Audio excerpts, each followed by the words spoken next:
caminhando com os dons, e a ideia é uma caminhada boa, né? A gente vai estar aí, se Deus permitir, estamos ainda no quarto dom, e a gente separou uma lista de 30. Mas esse quarto dom, eu escolhi a gente se aprofundar um pouco mais nele, chamado dom do pastor, e nós não falamos somente dos atributos, somente das capacidades, do chamado do pastor. A gente falou um pouco sobre ministério, falamos sobre papéis e responsabilidades da igreja, da membresia, para que de uma forma ampla, para que de uma forma plena, a igreja possa participar de maneira ativa. Não existe ministério pastoral à parte da igreja. O ministério pastoral acontece junto com os demais dons, acontece junto com o corpo. Nós vimos que de maneira organizada, o Deus pensante, o Deus sábio, o Deus criador. Espera aí que a Erika vai tirar uma foto. Estou sorrindo, não dá para ver? Então, mas de uma maneira muito organizada, Deus escolhe os primeiros dons como dons de capacitação, para que a partir desses primeiros dons, a sua igreja, o chamado corpo de Cristo, fosse desenvolvido. Quais são os primeiros dons? O dom de apóstolo, de evangelista, que seria os dons missionários. O apóstolo, o missionário transcultural, aquele que sai desbravando terrenos, e muito da igreja de Cristo deveu-se à coragem, à ousadia, à determinação, ao dom fervoroso dos missionários, e depois dos missionários, os evangelistas, aqueles que fazem a missão transcultural e aqueles que continuam fazendo a missão local, os missionários locais. A partir da semente que é lançada pelos apóstolos e pelos evangelistas, nós temos os profetas e temos os pastores, aqueles que vão dar continuidade no ensino, vão relembrar a palavra, vão anunciar a volta de Cristo. São chamados assim de dons de capacitação. E nós temos uma lista extensa de dons de serviços, de dons de apoio, de dons de complementariedade do corpo de Cristo. Aí nós falamos do chamado do pastor, do preparo do pastor, o pastor que precisa estar intimamente ligado à palavra de Deus. Falamos da questão do pastor mestre, falamos da questão da igreja que suporta, que sustenta, que cuida do seu pastor, para que o pastor possa cuidar da igreja. É uma via de duas mãos. O pastor é o primeiro servo da igreja, o pastor serve os servos e os servos cuidam do pastor. E hoje a gente vai encerrar falando do chamado ministério pastoral feminino, que na igreja batista nós temos dentro da nossa convenção brasileira uma certa bola dividida. Nós temos igrejas, nós temos dentro da convenção geral, nós temos subseções que têm uma linha, que têm uma proposta, que têm um entendimento a respeito do ministério pastoral feminino, e outras que têm outros. Como que a gente pode trabalhar isso? A maneira mais correta, mais profunda e mais completa é a gente analisar o texto bíblico.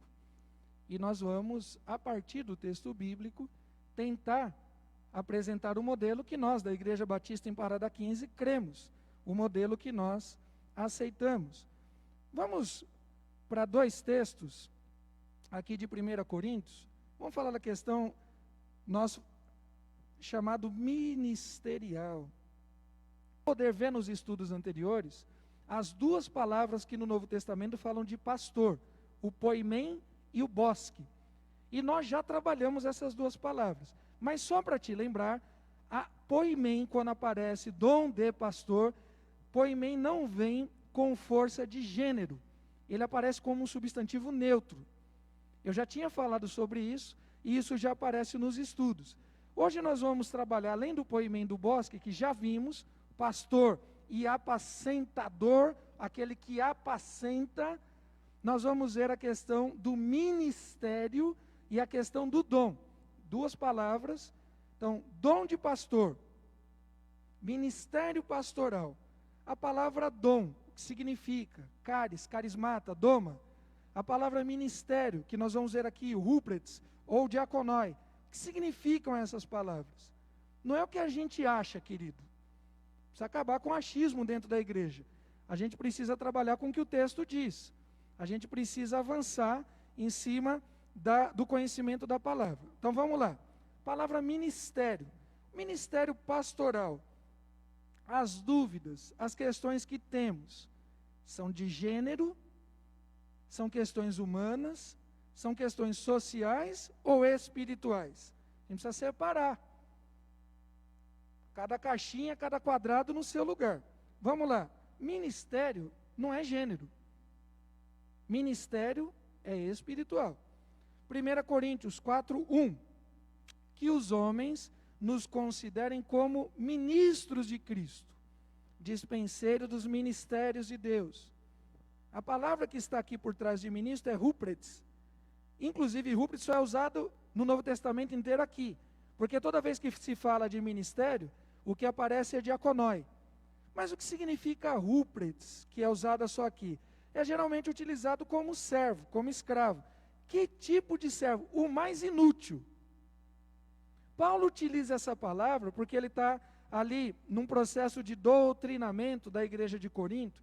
A igreja de Corinto, que tem uma postura rebelde para com o apóstolo Paulo que é o fundador, ele é o apóstolo missionário que funda aquela igreja e depois ele passa a pastorear aquela igreja.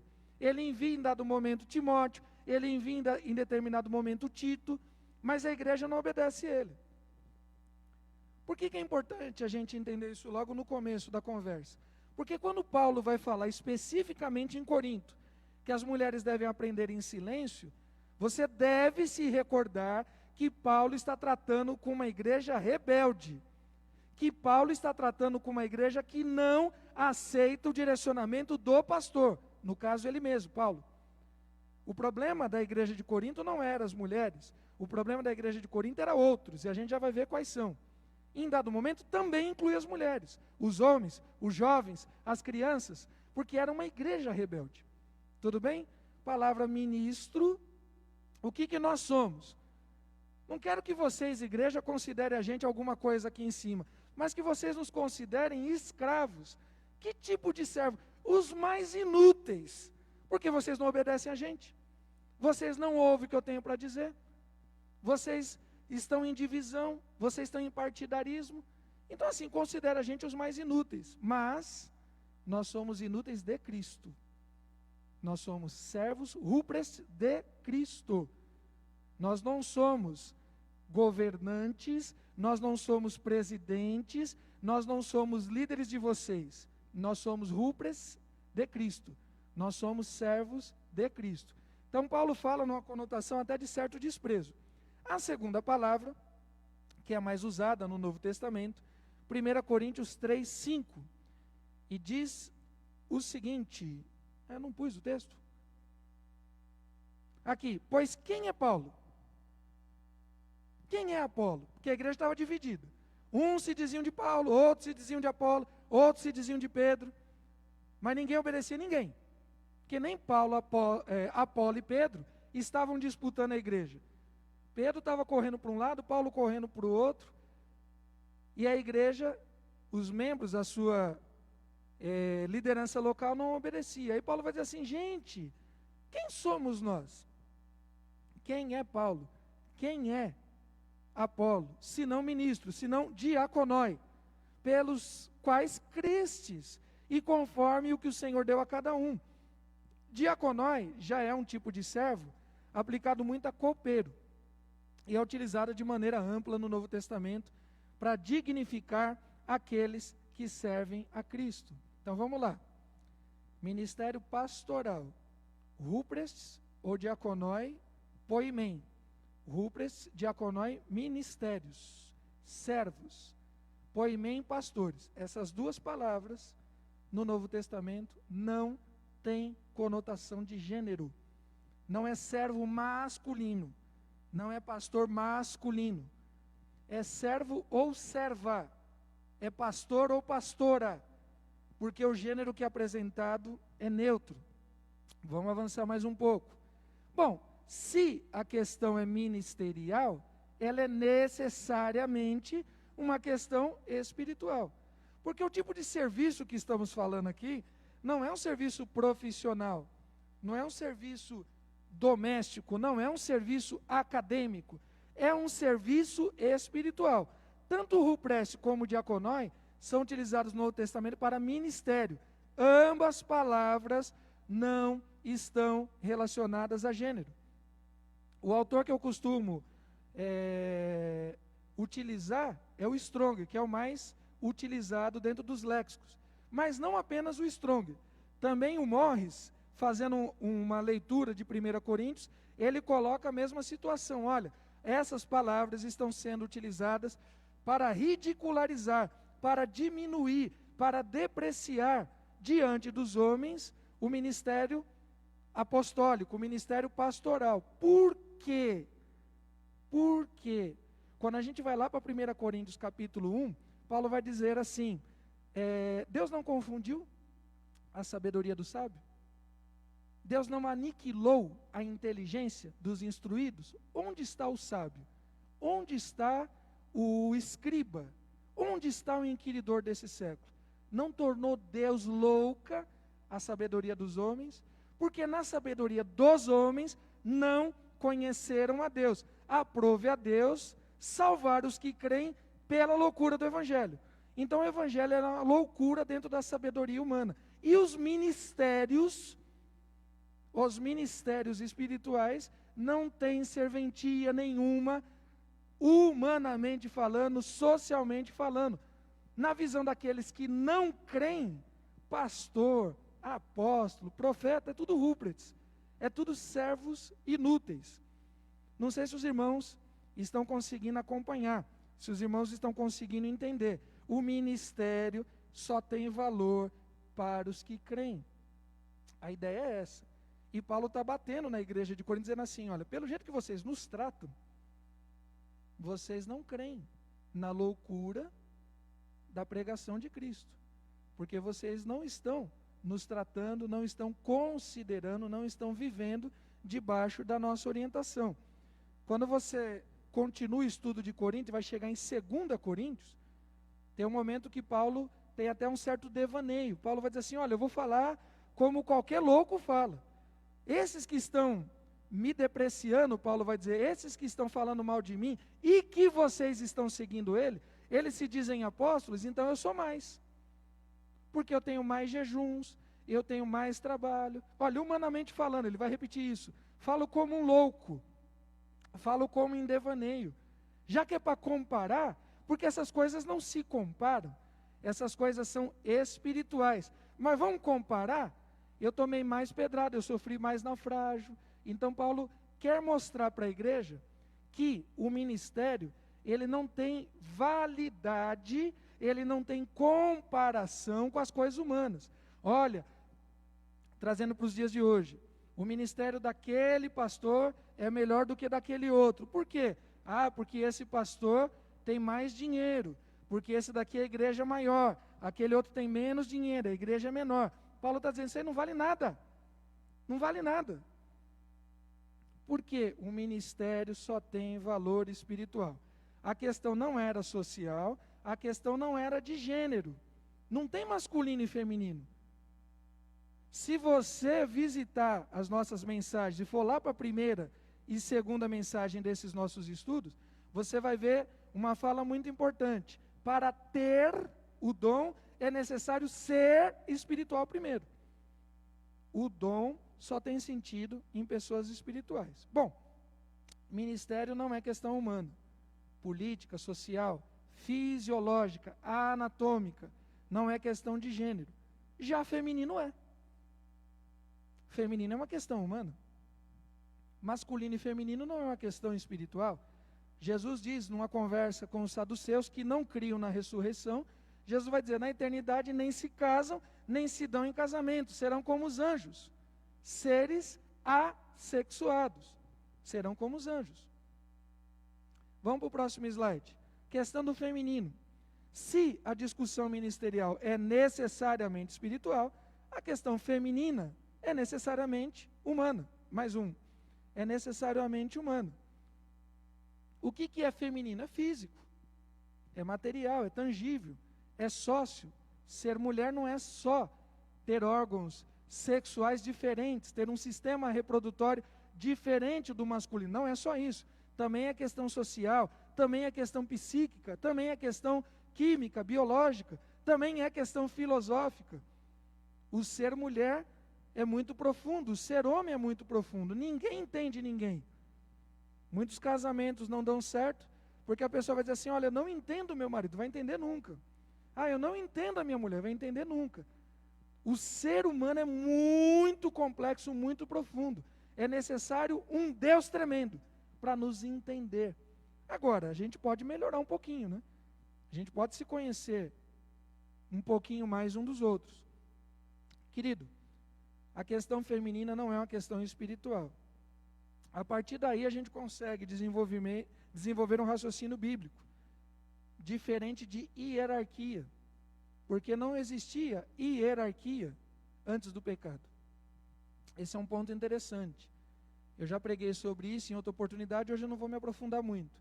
Mas humanidade, Adam, é a soma de dois fatores, Nequibá e Ezer.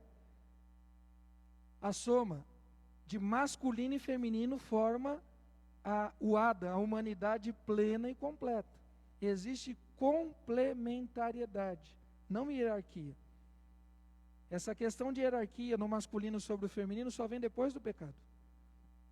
Quando Deus cria o homem, o texto diz, homem e mulher os criou. A imagem e semelhança de Deus os criou. Não existe menos semelhança de Deus na mulher. Olha, o homem foi criado primeiro, tem mais imagem de Deus no homem. Não, não tem isso. Tem esse encanto nenhum na Bíblia. A imagem de Deus é tal qual no homem e na mulher. E a imagem de Deus é plena na complementariedade. Homem mais mulher. Um ministério bíblico, um ministério eclesiástico, um ministério doméstico, local, ele é mais completo, homem e mulher, do que quando só tem o homem ou quando só tem a mulher. Vou repetir. Quando Deus cria a humanidade, Adam é a somatória de masculino e feminino. São 3 palavras. Uma palavra para a humanidade, uma palavra para masculino, outra para feminino. E o texto diz, Deus criou Adam, humanidade. Homem mais mulher, Nequibá mais Ezer, os criou. Imagem de Deus os criou. Está lá em Gênesis capítulo 1, 26 e 27. Não existia distinção. Na viração do dia, Deus ia conversar antes do pecado, antes de Gênesis 3, Deus ia conversar com Adão e Eva. Deus não ia conversar com Adão para que Adão depois conversasse com Eva. Não tem isso na Bíblia. Adão, vem cá, diga isso para Eva. Eu não vou falar com Eva. Eva não pode aprender, Adão. É você que tem que ensinar. Não tem isso na Bíblia. Isso tudo vem pós-pecado. Até o pecado, relacionamento de Deus com homem e mulher, plenitude completa. Aí nós temos um delay, tem um período entre Gênesis 3 e o tudo está consumado na cruz de Cristo. Aí sim, existe diferença entre homem e mulher. Existe a lei, existe hierarquia, existe o peso, o jugo do pecado. Depois do estar consumado, não, querido. A coisa muda. Por que a gente está propondo isso? Essa ideia, essa discussão. Porque a discussão ela tem que ser bíblica, querido, ela tem que ser teológica. Tem gente que equivocadamente usa a sociologia, a psicologia, a política ou a filosofia. Olha, o direito das mulheres, completamente importante ser discutido. O direito de voto, o direito ao trabalho, à educação. Em vários momentos a mulher não teve esse direito. Hoje, ainda muita discussão sobre violência doméstica, sobre diferença de salários. Tudo isso é verdadeiro. Tudo isso precisa ser discutido. Mas não é isso que garante o ministério pastoral feminino. O que garante o ministério pastoral feminino é a discussão bíblica. Não é porque a sociedade evoluiu. Olha, agora que as mulheres têm mais espaço, agora, século XX, século XXI, que as mulheres estão ascendendo a cargos públicos, estão assumindo diretoria e presidência das empresas. As mulheres precisam estar na igreja. Não!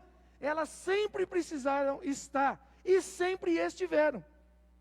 A discussão para trazer o entendimento não deve ser sustentada pela sociologia nem pela filosofia. A discussão é bíblica. E aí a gente tem alguns textos aqui que nos auxiliam a entender o nosso papel de discussão e a entender os tempos. Há um tempo determinado para todas as coisas, e talvez o tempo das mulheres estarem ministerialmente atuando, pregando, ensinando, já passou da hora, já era para estar mais ativo, mas nós precisamos nesse tempo, chamado hoje, não por causa da sociologia, não por causa da política, mas por causa da palavra de Deus, a gente precisa fazer essa coisa acontecer. Veja só, texto de Romanos 1, 11 e 12, diz assim, está no próximo slide aí, porque desejo ver-vos, Paulo escrevendo para a igreja de Roma, desejo ver-vos, para quê? Para vos comunicar algum dom espiritual, a fim de que sejais confortados, até aqui tranquilo, isto é, para que juntamente convosco eu seja consolado pela fé mútua, assim vossa como a minha. Paulo vai dizer assim, olha, a gente precisa dividir as coisas, a gente precisa compartilhar as coisas, inclusive os dons espirituais, inclusive o entendimento dos dons. A gente vai ver adiante em Filipenses capítulo 3, 12, não agora, mas daqui a pouco eu vou citar esse texto de novo, que Paulo vai dizer assim, olha, eu não cheguei lá não, hein? Eu não sou perfeito, eu estou progredindo. Há um progresso do entendimento, há um progresso do entendimento. Bom, de novo, queridos, de novo, por que nós devemos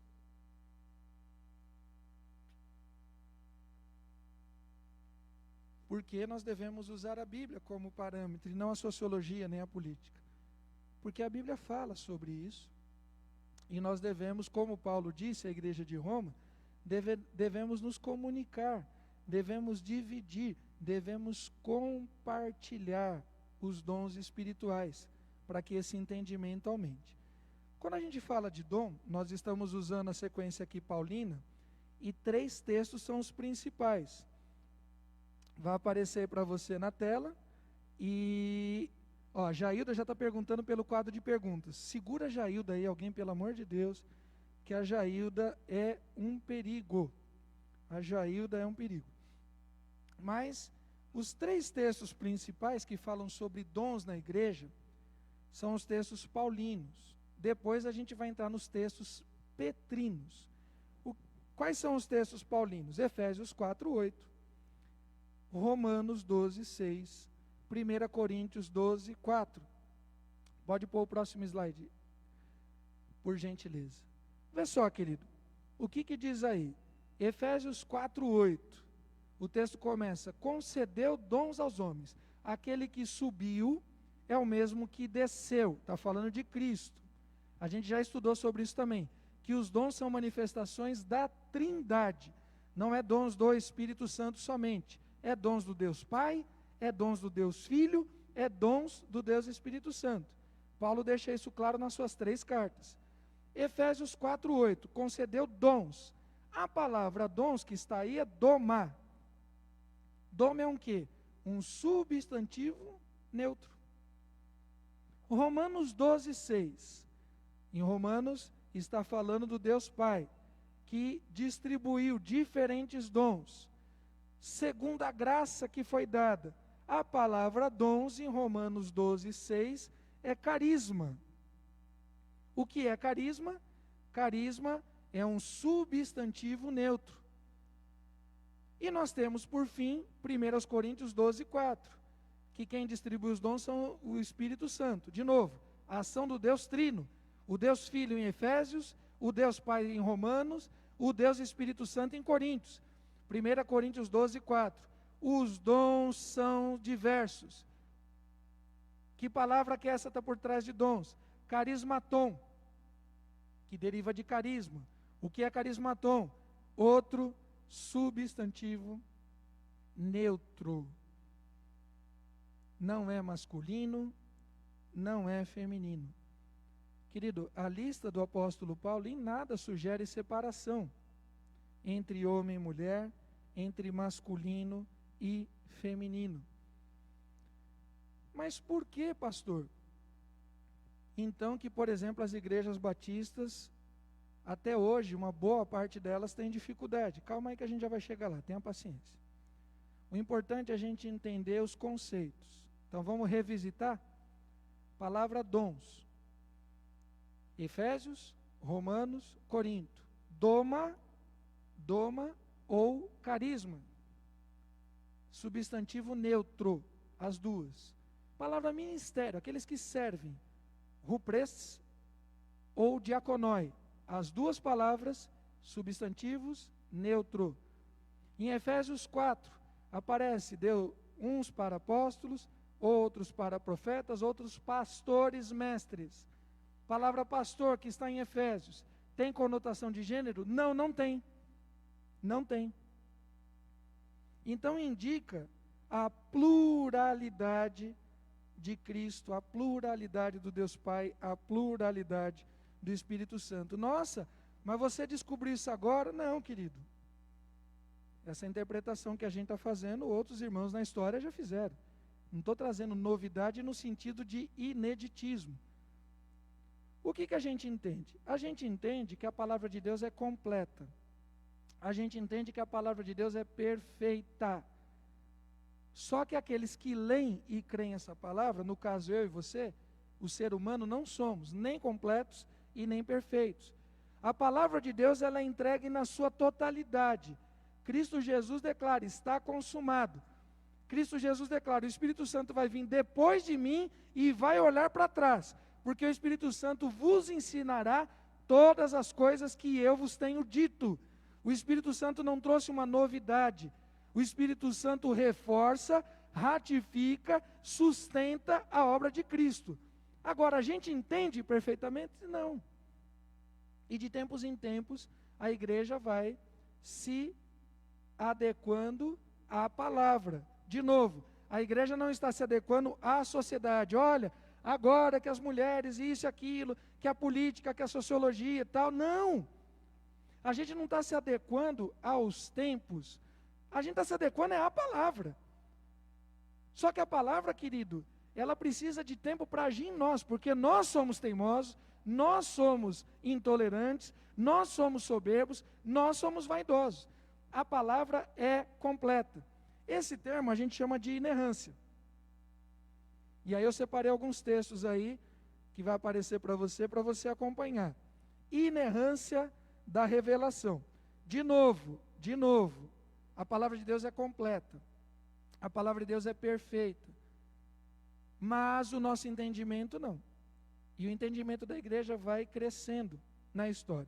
Filipenses 3,12. Não que eu já tenha recebido, eu já tenha obtido a perfeição. Olha o que o apóstolo Paulo diz. Camarada que ressuscitou defunto, que a sombra dele curava, que o pessoal pegava itens da roupa de Paulo para levar, porque o suor do camarada curava a gente. Paulo diz assim, eu não cheguei lá. Querido, se Paulo não chegou lá, como é que a gente acha que a gente chegou? Vamos ser sinceros. Vamos ser sinceros. E o que Paulo fazia? Uma coisa eu faço, eu prossigo. Estou crescendo. De novo, Paulo escrevendo agora à igreja de Tessalônica. Outra razão ainda temos nós para incessantemente dar graças a Deus. É que tendo vós recebido a palavra de que nós ouviste, veja, igreja de Tessalônica, vocês receberam a palavra. Qual palavra? A que eu preguei, que é de Deus. Vocês acolheram não como palavra de homens, e sim como verdade. Olha que coisa tremenda. Igreja de Tessalônica, vocês estão de parabéns. Eu preguei, vocês ouviram, que a palavra não era minha, era de Deus. Vocês aceitaram, acolheram como sendo palavra de Deus. Igreja, vocês estão prontas? Não. Porque o Espírito está operando. Uma ideia de ação continuada, operando. Vocês não estão prontos. Está operando. Ainda em Tessalonicenses, agora 4:10. E, na verdade, estáis praticando isso mesmo, para com todos os irmãos, em toda a Macedônia. Contudo, olha igreja, vocês estão bem, hein? Estão bem. O amor de vocês é fraternal. A paz que há em vocês. Olha, vocês estão bem para chuchu, está caminhando. É isso aí, igreja de Tessalônica. O que eu espero dos irmãos? Que progrides cada vez mais. Há espaço para crescimento. há espaço para crescimento espiritual. Já havia naquela época, ainda há no tempo de hoje. Há espaço para crescimento. Queridos, o que nós temos? Nós temos uma revelação em progresso? A revelação é que está progredindo? Ou o nosso entendimento é que está progredindo? É Deus trabalhando em nós, operando, para que nós nos aproximemos cada vez mais da palavra. Ah, mas nada disso tem a ver com o ministério pastoral. Não, querido, tudo tem a ver com o ministério pastoral feminino, tudo. E você já vai entender que eu estou caminhando. Vamos caminhando, passo a passo para chegar lá. Quando Jesus sai, olha, Jesus não falou nada a respeito de ministério pastoral feminino. A única coisa que Jesus fala de ministério pastoral, de maneira assim mais objetiva, está lá em João capítulo 21, é quando ele chama Pedro de canto e diz assim: Pedro, apacente minhas ovelhas. Jesus não dá nenhum modelo. Jesus não dá nenhuma atividade prática. Olha, para pastorear tem que fazer isso, tem que fazer aquilo. Tudo isso vai crescendo, esses detalhes, com o progresso do entendimento, com a maturidade, com a espiritualidade da igreja local. Vou dar alguns exemplos para os irmãos. Quando Jesus chama os seus discípulos, olha a questão do progresso. Quando Jesus chama os seus discípulos, ele diz assim: vocês vão evangelizar, anunciar as boas novas de paz somente à casa de Israel. Ora, a salvação é só para os judeus? Mas Jesus mandou os seus discípulos ir somente à casa de Israel, porque havia um tempo, um kairos, um tempo propício para Israel e um tempo propício para as demais nações. Outro exemplo, quando Jesus já tinha ascendido aos céus, e agora manda Pedro pregar para os gentios. Pedro deve ter ficado meio bolado. Pô, será que o mestre não sabe o que quer? Pô, Jesus, primeiro o senhor disse que era só a casa de Israel, agora o senhor quer que eu vá lá na casa de Cornélio, Atos 10 e 11, e aí Pedro diz: não, eu não vou. E aí ele tem uma visão, e surgem vários alimentos, e ele diz: olha, eu não vou comer coisa impura, eu não vou me misturar, lembra do Kiko, do Chaves? Gentalha, gentalha, gentalha. Eu não vou me misturar com essa gentalha. E precisou o anjo falar com Pedro 3 vezes. Esse negócio de 3 vezes com Pedro é uma coisa meio interessante, né? Tem várias repetições aí, tríplice com Pedro.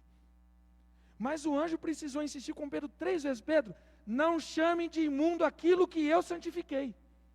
Olha, primeiro prega só para os judeus. Agora que o Espírito Santo de Deus se manifestou de maneira plena para pegar para os outros povos.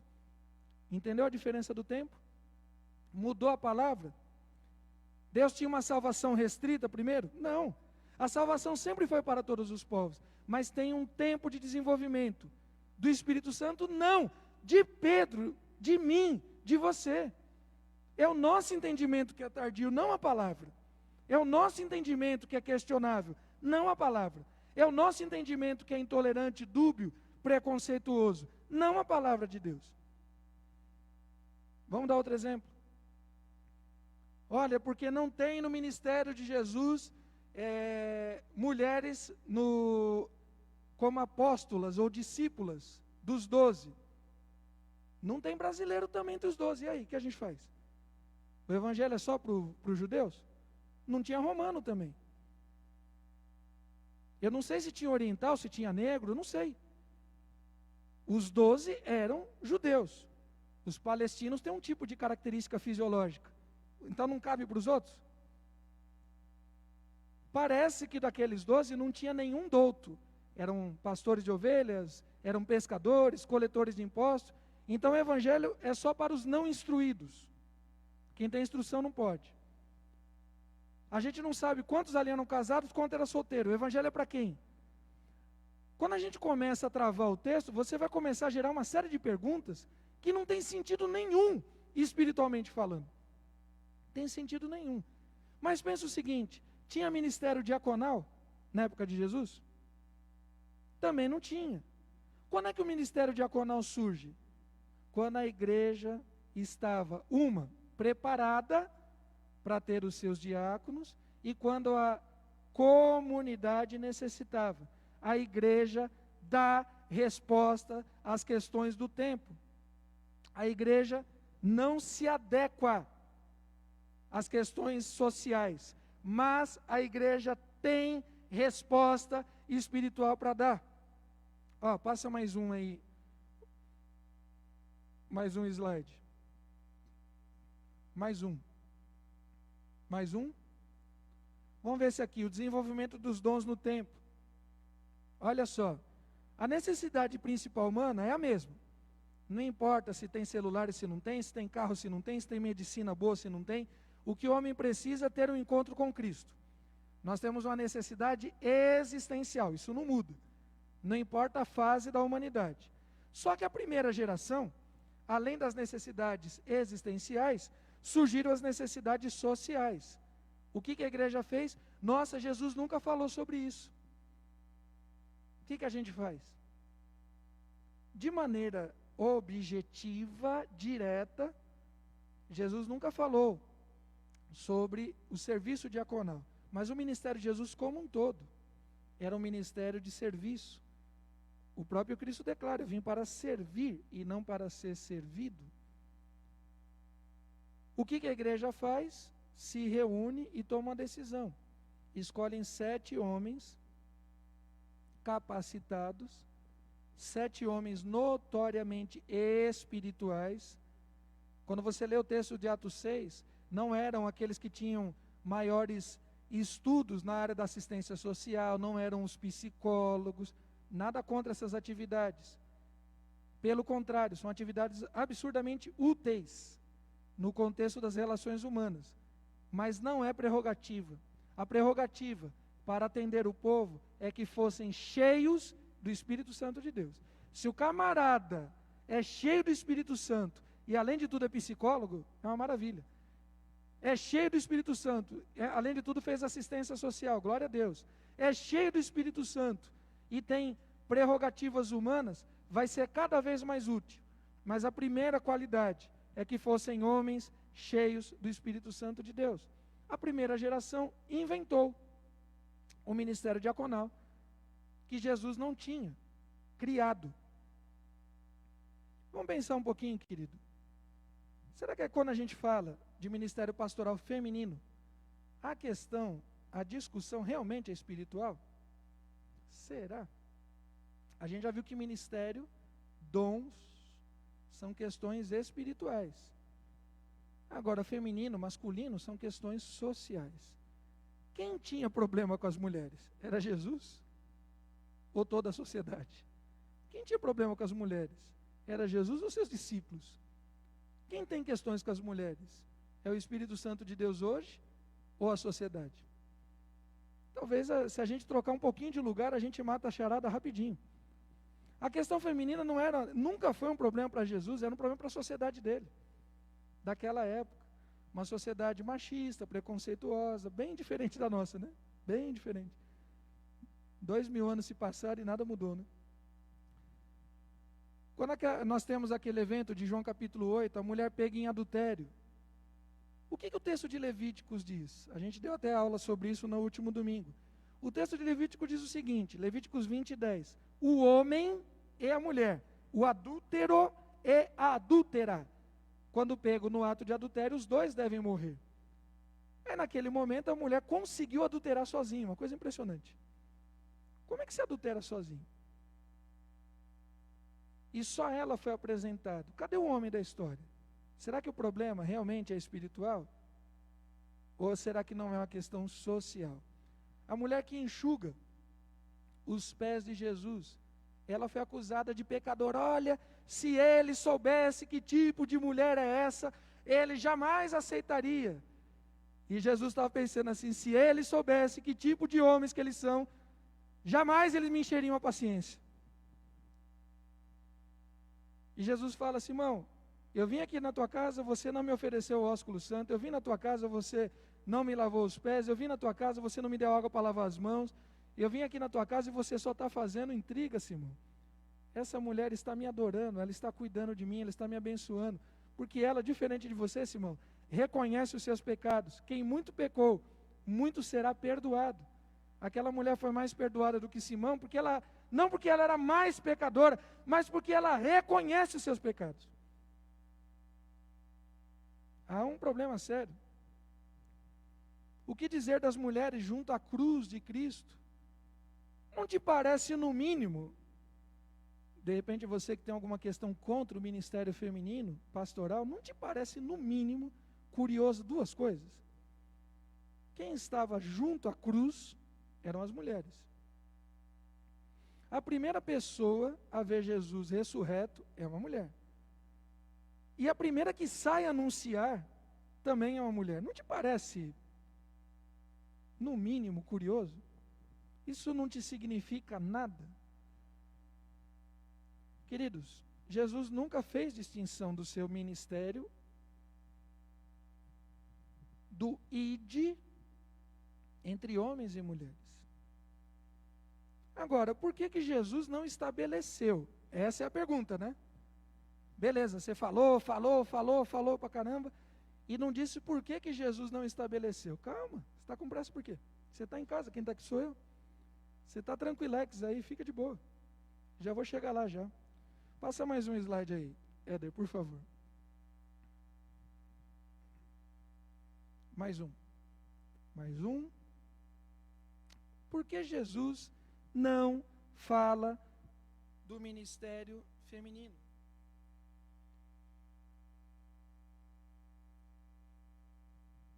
Isso te incomoda, né? Porque Jesus não fala do ministério feminino. Ora, Jesus não fala sobre uma série de coisas, de maneira objetiva. Jesus não fala sobre a homossexualidade. E as igrejas tradicionais têm uma postura bem centrada sobre a homossexualidade. Entende a homossexualidade como pecado. E não aceita. Não defende a prática homossexual. É um desafio para a nossa sociedade. É um desafio para as igrejas. Continuar amigo, continuar amando seus familiares, seus colegas de trabalho, de estudo. Andar junto, tomar café junto, almoçar junto. É um desafio. E dizer para a pessoa, olha, eu não concordo com o que você faz. Ah, mas quem é você para não concordar? Bom, eu não sou nada, eu sou o Prestes. Eu sou o servo mais inútil do reino. Mas a palavra de Deus diz que isso é pecado. Mas a gente pode continuar amigo. A gente é amigo de uma série de pessoas que faz coisas que nós não gostamos ou não praticamos. Isso não quer dizer que a gente concorde, também não quer dizer que a gente ofenda as pessoas. Agora, Jesus não falou sobre isso. E nós temos uma posição clara, definida. Jesus não fala de maneira clara sobre bebida alcoólica. Pensando em ministério pastoral, Jesus não fala em nenhum momento de preparo teológico. E as igrejas batistas, por exemplo, só aceitam nos seus ministérios pastores que tenham formação teológica. Mas Jesus não fala sobre isso. Onde está escrito? Tem que estudar na faculdade. Ah, mas nós entendemos que durante 3 anos os discípulos foram preparados por Cristo. Verdade. Mas está escrito que tem que ter. Não, por que a gente assume uma coisa e tem dificuldade com outra? Em ambos os casos, Jesus não falou sobre isso. Diplomas, concílios, modelos pastorais, assembleia, todas essas coisas são desenvolvimentos da igreja a partir da sua maturidade, a partir do seu entendimento bíblico, a partir de um fazer humano daquilo que é espiritual. E o fazer de igreja, assembleia, atas, isso, igreja com CNPJ, todas essas coisas são importantes. Jesus não falou sobre nada delas. Por que te incomoda que Jesus não falou ministério pastoral feminino e nada desses outros assuntos te incomoda? Por que uns são mais importantes que outros? Jesus não tinha problema com as mulheres, aquela sociedade tinha. Talvez você também tenha. Bom, vamos voltar para a terminologia bíblica. Já estamos caminhando aí quase para os finalmente. Tem um zilhão de slides ainda. Passa mais uma aí. eu citei agora há pouco a questão do homem e mulher, a questão do Adão, humanidade, e a questão da palavra masculina e a palavra feminina. Olha, mas na Bíblia está escrito que a mulher, ela é ajudadora. Quando a Eva foi criada, foi tirada da costela de Adão, e ela se tornou ajudadora. Espera aí, vamos ver o que significa a palavra. O texto vai dizer, em Gênesis capítulo 2, 18, e disse o Senhor Deus, não é bom que o homem esteja só, far-lhe-ei uma ajudadora idônea para ele. O que significa essa palavra ajudadora idônea? Essa palavra é ezer. E essa palavra não é usada só nesse contexto da criação de Eva. Sabe quem também é ezer? Deus. Olha que coisa doida. A palavra ezer também é utilizado para dois textos, ou quer dizer, para vários outros. Eu estou citando aqui 2 versículos. Salmo 121, o meu socorro, ezer, o meu socorro vem do Senhor, que fez os céus e a terra, não deixará vacilar o teu pé, aquele que te guarda, ezer de novo, não tosquenejará. O que é essa ajudadora? A palavra ezer, ela tem uma ideia de auxílio, ela tem uma ideia de ajuda, ela tem uma ideia de socorro, ela traz uma ideia de complementariedade. Não é bom que o homem esteja só. O que eu vou fazer? Vou fazer alguma coisa que o complete. Ezer. Eu estou completando. O homem é mais completo com a mulher é mais completa que o homem. Homem e mulher juntos são mais completos enquanto igreja. Por isso que a comunidade, ela é uma comunidade feita de homens e mulheres. Na criação perfeita de Deus, ezer não é hierárquico. Não é, vou fazer alguém que te ajude subordinadamente. Antes do pecado isso não existia. Isso vai acontecer na lei entre Gênesis 3 até o tudo está consumado em Cristo Jesus. Porque a partir de Cristo Jesus, coisas novas são feitas. Ah, mas no Antigo Testamento, o povo de Israel não tinha sacerdotisa. Nós não somos continuidade de Israel, querido. Quem disse para você que a igreja é cópia de Israel? Pelo que me parece na história, inclusive, quando a gente pega os textos de Jesus, o que Jesus critica a atitude de Israel, parece que o formato de Israel não deu certo. Por que você insiste com esse negócio de querer ser Israel? O sacerdócio, ele morre com Cristo Jesus. Ele deixa de ser aquele sacerdócio quase que divino, o sacerdote na pessoa de mediador, o sacerdote é um personagem entre Deus e o povo, deixa de existir isso, e passa cada cristão ter Cristo como sacerdote. O próprio Cristo. Nós vamos a Deus em nome de Jesus. Então o modelo de Israel não é um modelo que serve. Ah, mas Israel não tinha sacerdotisa. Não tinha, mas tinha várias outras lideranças femininas. Coloca aí, Eder, para a gente. Alguns exemplos. E esses exemplos tiraram de memória, tá? Nem fiquei vasculhando muito. Débora, que além de julgar, de orientar, ela chefiava. Ah, mas Débora não era rainha. Lógico que não, não tinha reino. Quem que era rei na época de Débora? Nós estamos na época do juízo. O primeiro rei é Saul. O rei que é segundo o coração de Deus é Davi. Quem que chefiava o povo? Quem que o povo ia consultar? Débora. Quem que determina que Baraque vá à luta? Débora. A quem Baraque se reporta? Débora. Miriam, em determinado momento, é contado dentro de uma liderança, junto com Moisés e Arão, os 3 irmãos. Ela era que chefiava o povo? Não. Mas o povo reconhecia a liderança dela. A profetisa Uda. O que dizer de Uda? O próprio rei ia até ela para consultar. O rei ia até ela para tomar decisões. Exercia a liderança. Ana, aquela idosa, que é a primeira.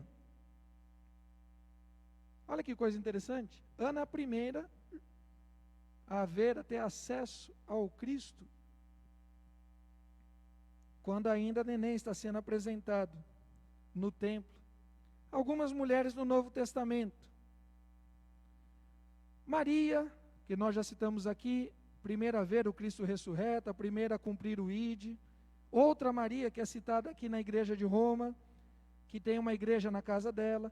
A mulher samaritana, que depois de ser instruída e exortada por Jesus, ela vai contar de Jesus aos seus vizinhos e atendida. Lídia, que reúne uma igreja na sua casa após a prisão de Pedro. Priscila, que tem esse destaque diante de Áquila, seu marido. A igreja que estava na casa de Priscila e Áquila. Dá a entender que Priscila exercia uma liderança espiritual à frente de seu marido. Trifena, Tifode, Febe, Evódia, Sinti e por aí vai. Como entender, querido? De novo, Gênesis 1 e 2 não tem diferença entre homem e mulher. Gênesis 3, pecado, inicia um processo de hierarquia. Agora a mulher tem que estar submissa ao homem. Está tudo consumado. O que o texto vai nos dizer? 2 Coríntios 5, 16 e 19. Tem um slide aí também, já deixei esse texto. Olha que coisa interessante. Assim que, daqui por diante, a ninguém conheçamos segundo a carne. A ninguém conheçamos humanamente falando. Ainda que tenhamos conhecido o próprio Senhor Jesus Cristo, segundo a carne, já não mais. Contudo, agora já não o conhecemos desse modo. Tem um conhecimento novo, querido. Um conhecimento orientado pelo Espírito. Assim que, se alguém está em Cristo, nova criatura é. As coisas velhas já passaram. Inclusive esse formato hierárquico. Esse formato hierárquico só tem sentido dentro do jugo da lei. Dentro do jugo da lei ele tem sentido. E mesmo assim a gente vê mulheres que vão quebrando esse formato, como é o caso de Débora, porque mesmo diante do jugo da lei, ela alcançou misericórdia diante do Senhor e uma liderança, já que tudo se fez novo em Cristo. Mas como que é esse tudo? É Deus, querido, tudo isso provém de Deus, que nos reconciliou consigo mesmo, por Jesus Cristo nos deu o ministério da reconciliação. Isto é, Deus estava em Cristo reconciliando consigo o mundo, não lhes imputando os seus pecados, e pôs em nós a palavra de reconciliação. Não havia uma separação só entre dois povos, só entre judeus e não judeus, judeus e gentios. Havia separação também entre os homens e as mulheres. Agora já não há mais judeu nem grego, cita nem bárbaro, nem homem nem mulher. Agora tudo é um em Cristo. É um novo, velho formato. Um novo, velho formato. O formato de Gênesis antes do pecado. Ah, mas e Paulo? Paulo diz que a mulher tem que aprender em silêncio. Lembra do começo da nossa conversa? O problema, a questão era feminina ou a questão era eclesiástica? Nós temos Paulo escrevendo carta à igreja de Roma, à igreja de Corinto, à igreja de Gálatas, Efésios, Filipenses, Colossenses e Tessalonicenses. Paulo escrevendo as sete igrejas, sendo que dessas igrejas ele escreve 2 vezes para Corinto, 2 vezes para Tessalonicenses. São 7 igrejas, 9 cartas. Nós temos Paulo escrevendo a 2 pastores, Tito e Filemão, sendo que para Timóteo 2 vezes. Então nós temos 12 cartas. E Paulo ainda escrevendo a Filemão, 13 cartas. Quantas vezes Paulo fala que a mulher não deve exercer liderança na igreja? A gente devia se perguntar, porque se fosse uma coisa universal, Paulo ia repetir em todas as igrejas, como ele repete algumas coisas. A questão da graça, a questão da salvação, mas a questão da mulher não. Então a gente precisa entender, por que ele só escreveu isso para a igreja de Corinto? Porque a igreja de Corinto era uma igreja complicadérrima. Ah, mas ele escreve também a Timóteo. Tem 2 coisas. Primeiro, Timóteo em dado momento esteve em Corinto. Segundo, Timóteo foi pastor de uma igreja naquela região, a igreja de Éfeso. Uma igreja que tinha, uma cidade que tinha o mesmo nível de promiscuidade e de tradição de uso das mulheres no culto, que era prostituição, né? o ato cultual, onde era praticado o sexo com as mulheres dentro do templo, de Afrodite, por exemplo. E Timóteo está dentro do mesmo contexto. Por que ele não escreve isso para outras igrejas? O que a gente entende é que realmente esse ensino de Paulo, ele é um ensino regional. Porque as mesmas igrejas que criticam ou que não aceitam o ministério feminino, elas não usam véu. As mesmas igrejas que não aceitam o ministério feminino, muitas delas não usam o véu. E o contexto do véu está no mesmo livro. Por que a gente aceita um como ordenança e o outro como cultural? Estranho, né? Onde que muda a questão? Vamos lá, os dois textos de Paulo rapidinho. Eu preciso matar isso aqui hoje. 1 Timóteo 2. Aqui vemos a palavra de Paulo para que a mulher aprenda em silêncio com toda a sugestão. 1 Timóteo 2, de 11 a 15. A mulher deve aprender em silêncio. Já em 1 Coríntios 14, ele vai dizer, como em todas as igrejas dos santos, as vossas mulheres estejam caladas nas igrejas, porque não lhes é permitido falar, mas estejam sujeitas, como também ordena a lei, não a graça. E se querem aprender alguma coisa, interroguem em casa. Olha, segundo o texto de Timóteo, as mulheres não devem ensinar. Segundo o texto de Coríntios, as mulheres não devem nem aprender. Então, as mulheres não deveriam nem vir para a igreja. Num não pode ensinar, no outro não pode nem aprender. Se tiver alguma dúvida, tem que perguntar para o marido em casa. E a solteira, pergunta para quem? E a viúva, pergunta para quem? Entendeu? Como o texto não é. Porque Paulo não era um camarada indouto, pelo contrário. Paulo tinha um vocabulário absurdamente rebuscado. Se fosse para criar uma lei, Paulo ia dizer com todos os detalhes. A menina, a adolescente, a jovem, ia ser vários artigos dentro de uma lei. Bom, querido, a questão era feminina ou eclesiástica? A questão era feminina ou cultural? O que é a igreja de Corinto? É uma igreja que Paulo fala de falta de ordem e decência. É uma igreja cheia de heresias. É uma igreja que tinha problema com dons. Era uma igreja que aceitava promiscuidade. Você tem um camarada que estava imoral, conhecidamente promíscuo, a igreja estava aceitando. Aparece lá em 1 Coríntios 7. Tem o 5, a partir de 1 Coríntios 6 e 7, tem um litígio entre os irmãos, era uma verdadeira bagunça. E o problema era o ministério pastoral feminino. Não é disso que o texto fala. Não é disso que o texto fala. Uma igreja orgulhosa, de presunção, autossuficiência.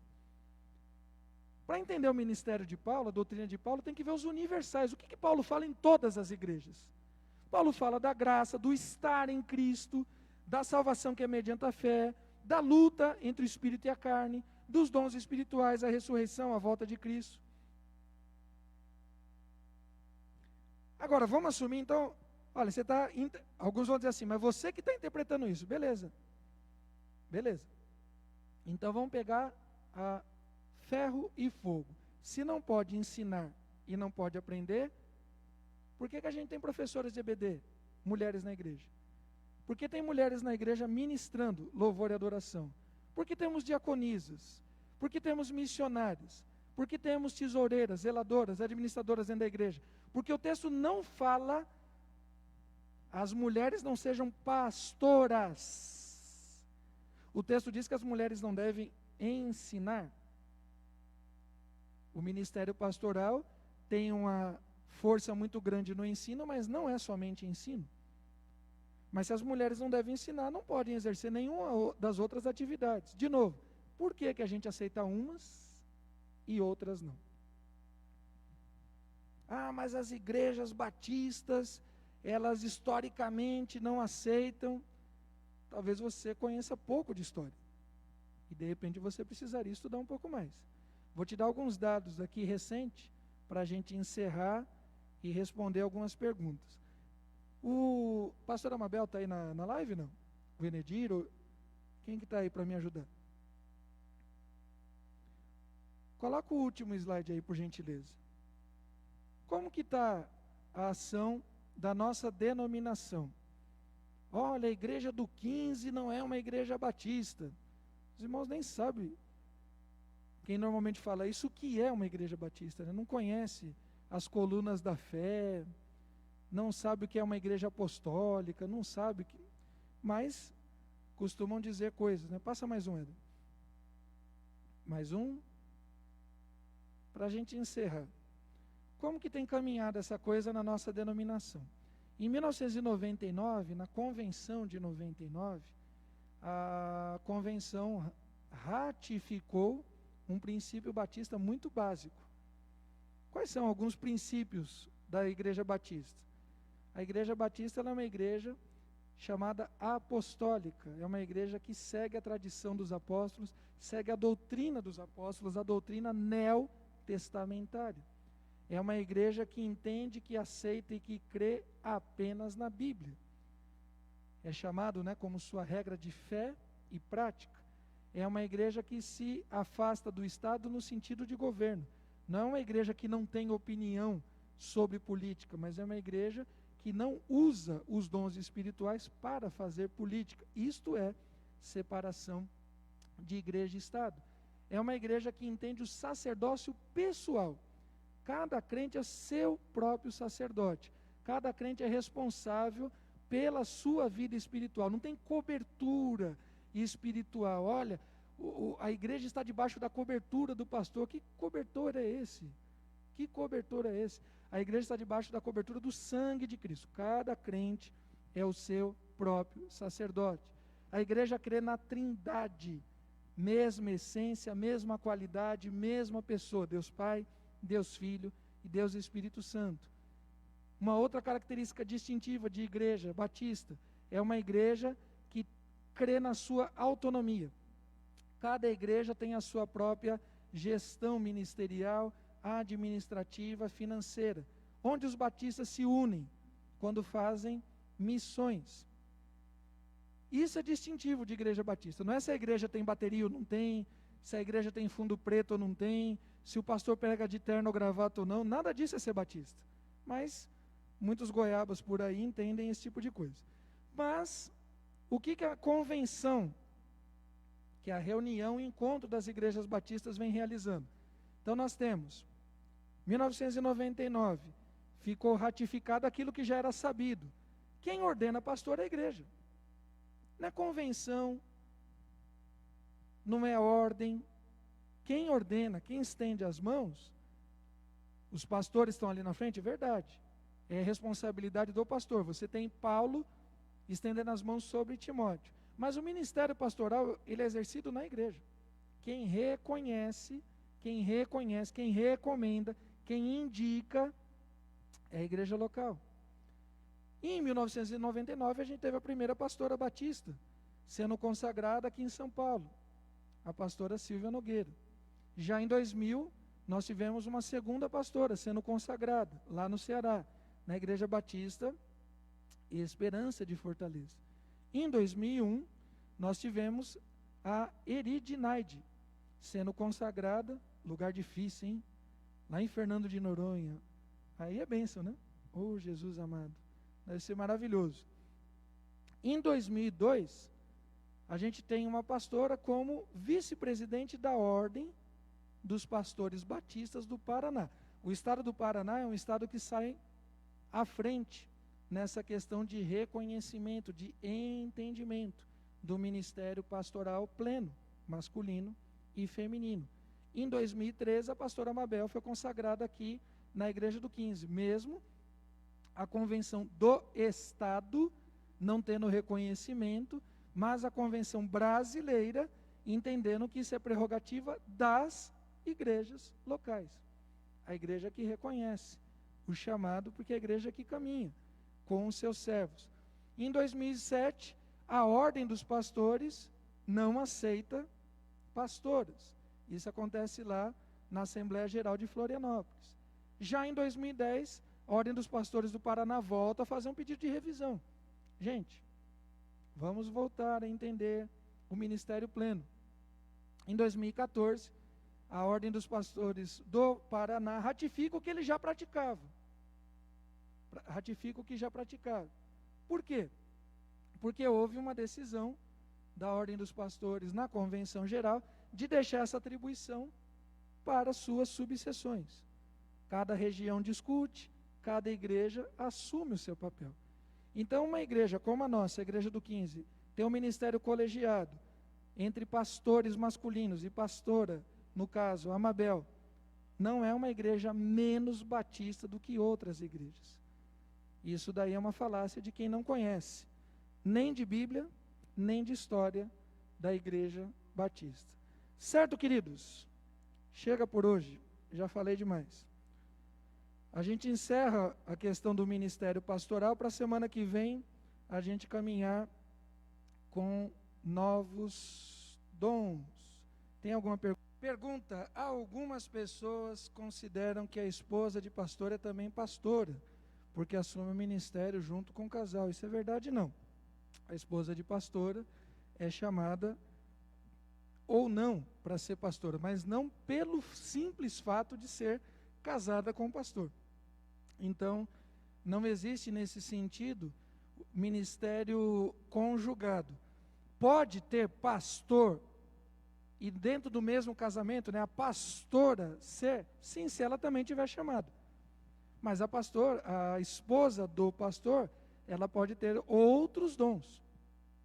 Não necessariamente o dom do pastor ou de pastor. Quando leio Gálatas 3:28, comparo com 1 Coríntios 11:3. Dá a entender que é bom ser pastora auxiliar. Mas hoje pastoras assumem frente ministerial, como acontece a ordenação.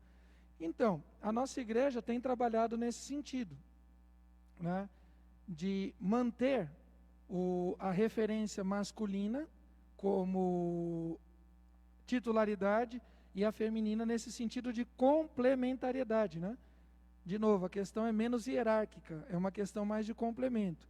Mas uma vez que todas as coisas se fizeram novas, não teria, nesse contexto que a gente trabalhou, que a hierarquia ela surge em Gênesis 3 por conta do pecado, e ela termina no está consumado. Quando Deus faz novas todas as coisas, não tem porquê a gente ter o ministério feminino necessariamente subordinado, em termos de hierarquia, a um masculino. Mas aqui no 15 a gente tem praticado isso desde a época do pastor Ezequias. Mais alguma? Acabou as perguntas? Ai, glória a Deus, aleluia. Vamos orar, agradecendo a Deus. Esse material, nos próximos dias, a gente vai subir ele no site, que a gente está, como eu informei para os irmãos aí no começo, estão fazendo a manutenção por esse tempo, né? E aí você vai ter acesso a todos os versículos e mais alguns, o material mais extenso, para os irmãos estarem atuando. Todos os dons são espirituais. As características dos dons têm relação à soberania de Deus. Deus é quem dá, quando, como, onde Ele mesmo quer. Tem a ver com caráter, a chamada medida da fé da pessoa, o desejo. A Bíblia fala de buscarmos os melhores dons e tem a ver com necessidade. Todas as igrejas batistas precisam ter uma pastora? Necessariamente não. Talvez outros ministérios femininos dentro da igreja já tragam a complementariedade necessária. Mas nós entendemos, Gênesis 1 e 2, que não é bom que o homem esteja só. Nós entendemos que a imagem e semelhança de Deus, ela é completa na somatória homem mais mulher. Isso não tem a ver só com prática social, não tem a ver só com casamento, isso tem a ver com ser humano. A humanidade é mais completa, homem mais mulher. Por isso que o celibato não é praticado dentro da grande maioria das igrejas protestantes como algo obrigatório. O celibato é dom de Deus. Algumas pessoas têm o dom, são chamados para a vida celibatária. Isso é um dom, porque o projeto de Deus é que homem e mulher estejam juntos. Amém?